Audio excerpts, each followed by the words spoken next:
Hello students, I am Richa Agrawal. Today I am here to explain the fifth chapter of biology, the fundamental unit of life. Is called cell. It is a revision class to all of you. ये revision class है क्योंकि इससे पहले मैं सारे videos topic wise बना चुकी हूँ और अपने चैनल पर अपलोड कर चुकी हूँ. तो ये रिविजन क्लास है आप लोगों के लिए, जहाँ पर मैं आपको शॉर्ट में सारी चीजें दोबारा से एक्सप्लेन करूंगी. फर्स्ट हमारा चैप्टर है इसका 5 नंबर का एनसीईआरटी बुक में, the fundamental unit of life cell. Life की बेसिक इकाई क्या है? सेल. क्यों? क्योंकि जो ऑर्गेनिज्म है, जो कोई भी ऑर्गेनिज्म होगा वो सेल के बिना नहीं बन सकता, यानी कि जीवन की शुरुआत बिना सेल के नहीं हो सकती है. सो सेल को लाइफ की इकाई यानी कि बेसिक इकाई माना जाता है, जो कि किसी भी इंडिविजुअल के लिए बहुत ज्यादा एसेंशियल होती है. किसी भी इंडिविजुअल का जो फॉर्मेशन होगा वो सेल के द्वारा ही होगा, कि चाहे वो सिंगल सेल हो चाहे वो मल्टी सेलुलर हो. इसीलिए सेल को basic fundamental unit of life भी कहते हैं, उसके साथ साथ structure and function unit of life भी कहते हैं. बेसिक क्यों कहते हैं?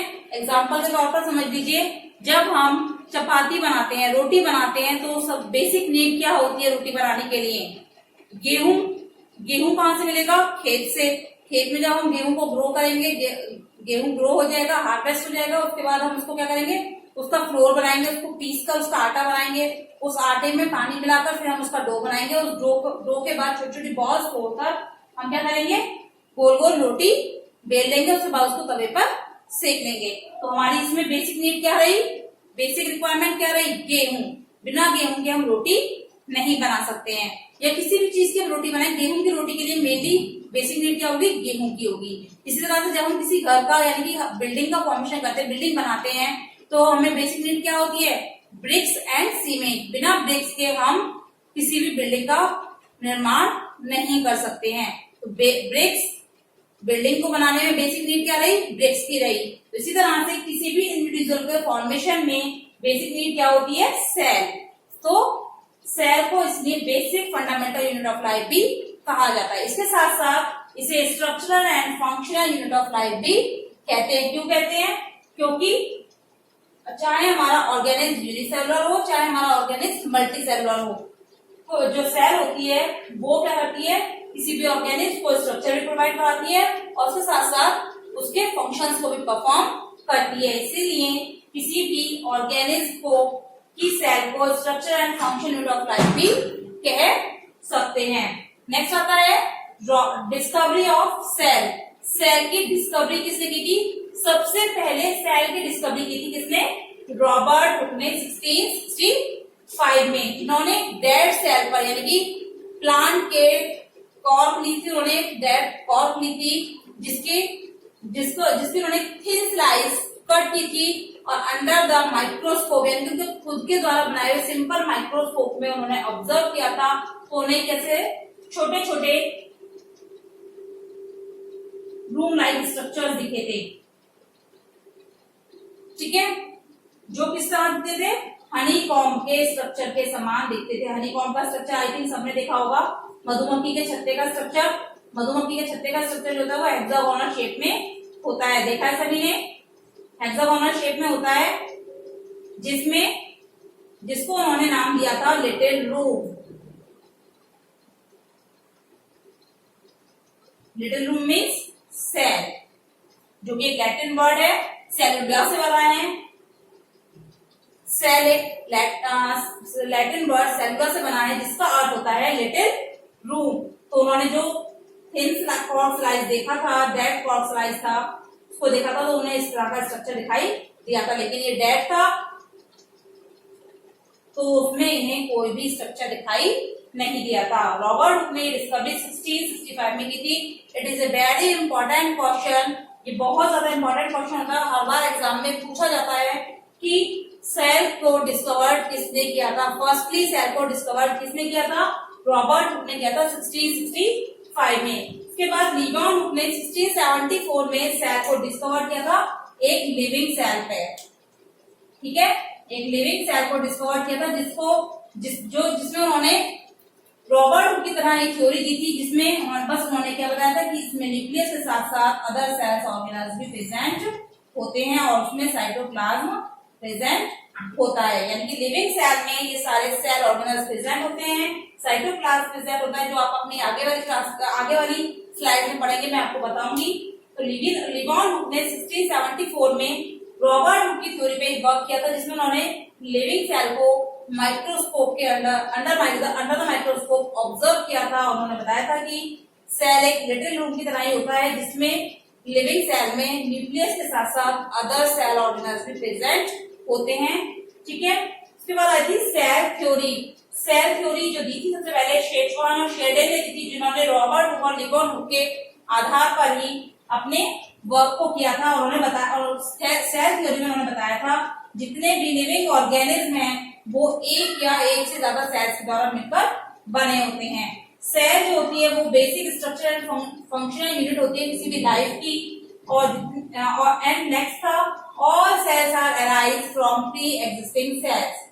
जितने भी लिविंग ऑर्गेनिज्म होते हैं वो एक या एक से ज्यादा सेल्स के द्वारा बने होते हैं। यानी कि कोई भी ऑर्गेनिज्म सिंगल सेल भी बना हो सकता है या सिंगल सेल से ज्यादा सेल्स के द्वारा भी बना हो सकता है। सेकेंड मैंने बताया था सेल जो होती है किसी भी ऑर्गेनिज्म की basic structure and functional unit होती है। थर्ड था जितने भी सेल्स हैं वो प्री एग्जिस्टिंग सेल्स से अराइज होते हैं, यानी कि सेल्स का जो फॉर्मेशन होता है पहले से प्रेजेंट सेल्स के द्वारा ही होता है। नेक्स्ट आता है आपका shape and size. Shape and size में शेप जो होता है कुछ ऑर्गेनिज्म में सेल का जो शेप होता है वो फिक्स नहीं होता, जैसे कि अमीबा। मैंने आपको अमीबा आपने अगले क्लास में पढ़ा होगा, अमीबा में का कोई सेम स्ट्रक्चर नहीं होता। वो अभी ऐसा दिख रहा है, कुछ देर बाद मूवमेंट करेगा अपनी सेल के द्वारा तो उसका स्ट्रक्चर इस तरीके का हो जाएगा। कुछ देर बाद कैसा हो जाएगा, वो एकदम इस तरीके का हो जाएगा। तो उसका कोई भी फिक्स्ड स्ट्रक्चर नहीं होता है। सेकंड है कुछ सेल्स फिक्स्ड शेप में होती हैं, जैसे oval shape parenchyma in plants, star shape यानी nerve tissue in human beings. तो कुछ शेप फिक्स होती हैं। शेप और साइज में थोड़ा सा डिफरेंस होता है। शेप जो होती है वो उसके आकार को बताती है, जबकि जो साइज होता है वो उसके मेजरमेंट को बताता है। यूकैरियोट्स का जो मेजरमेंट होता है, यानी कि यूकैरियोट्स जो होते हैं वो 5 to 100 माइक्रोन मीटर होते हैं, यानी कि 5 से 100 माइक्रोमीटर बड़े हो सकते हैं, जबकि प्रोकैरियोट्स जो होते हैं वो 1 से 10 माइक्रोमीटर बड़े हो सकते हैं। नेक्स्ट होता है हमारा the smallest largest and longest cell. Smallest cell is mycoplasma, जिसे हम टीटीएलओ भी कहते हैं। ये हमारा सबसे स्मॉलेस्ट सेल होता है। Largest cell is ostrich egg. Ostrich egg जो होता है वो सबसे बड़ा लार्जेस्ट सेल होता है अब तक का जो हमारा डिस्कवर किया गया है। नेक्स्ट है लॉन्गेस्ट सेल जो होता है वो ह्यूमन बीइंग में पाई जाने वाली नर्व सेल होती है, जो सबसे ज्यादा लार्जेस्ट होती है। इसके बाद हम पढ़ेंगे types of cell. Next topic is types of cell.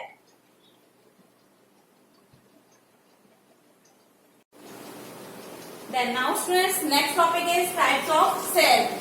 मैंने आपको इससे पहले आप लोगों को एक्सप्लेन कर दिया था व्हाट इज सेल, सेल क्या है, सेल की डिस्कवरी किस किसने की है, Robert Hooke and Livon hook.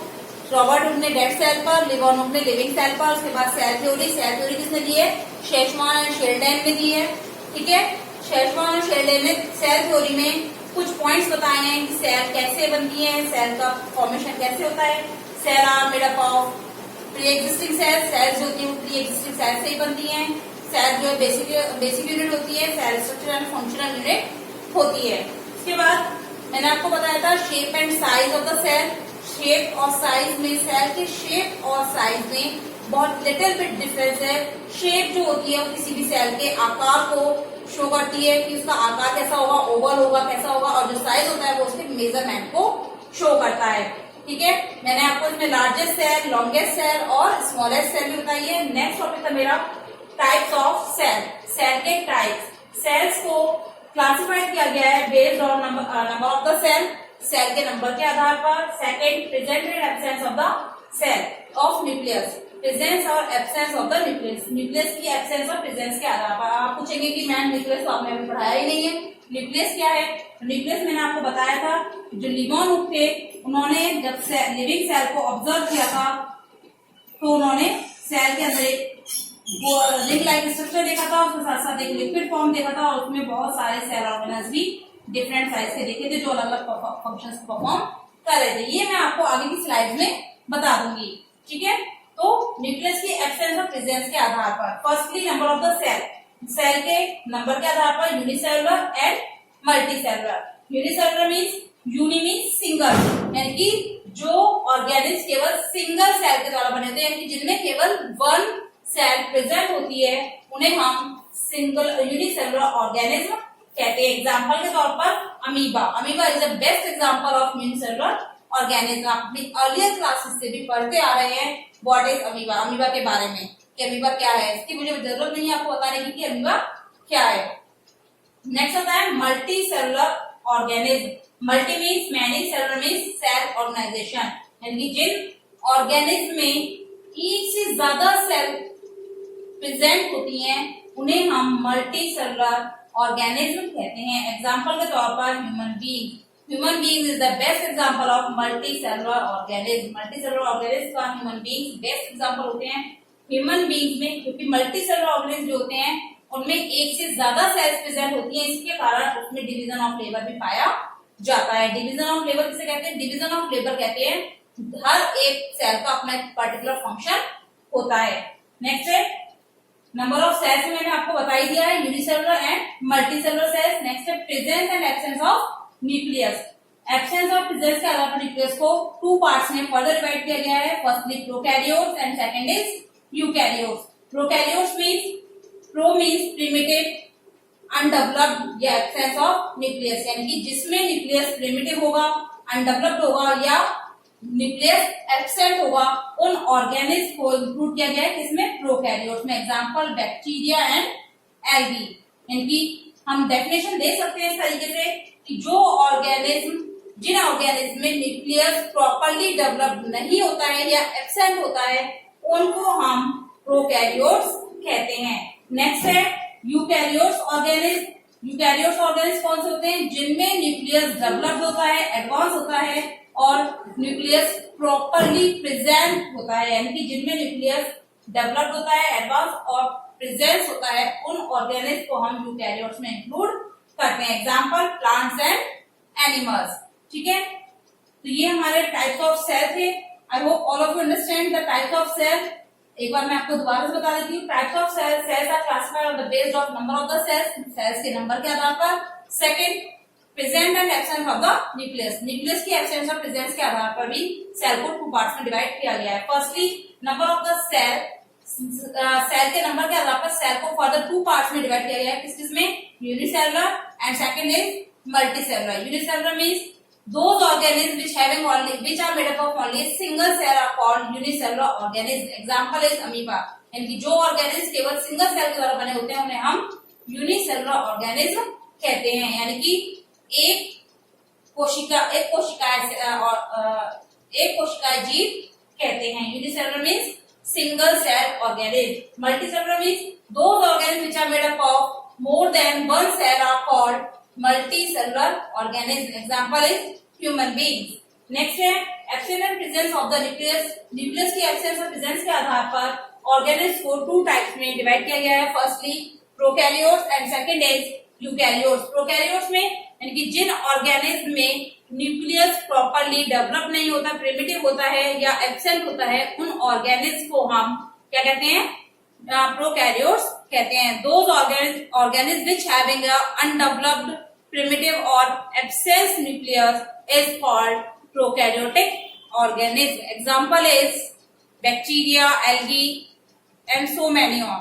Next is eukaryotic organism. Eukaryotic means यानी कि जिन ऑर्गेनिज्म में न्यूक्लियस डेवलप होता है, एडवांस होता है या प्रेजेंट होता है, उन ऑर्गेनिज्म को हम यूकैरियोट्स ऑर्गेनिज्म कहते हैं, यानी कि those organisms which having a developed nucleus is called eukaryotic organism. Example is plants and animals. Plants and animals. This is the types of the cell, ये आपके सेल्स के टाइप्स थे जो कि मैंने आपको एक्सप्लेन कर दिए। अगर आपका कोई भी डाउट है इस टॉपिक से रिलेटेड तो आप मुझे कमेंट बॉक्स में कमेंट करके पूछ सकते हैं। If you like my video then please subscribe my channel and like and share my video to others. Thank you very much. Next video में मैं आपको इसके आगे का पार्ट एक्सप्लेन करूंगी। So watch on my channel, keep eye on my channel and subscribe also, ताकि आपको जो भी नए अपडेट हो, अपलोडेड वीडियोस हो, आपकी उसकी डिटेल आपको इजीली मिलती रहे। So subscribe my channel. Thank you.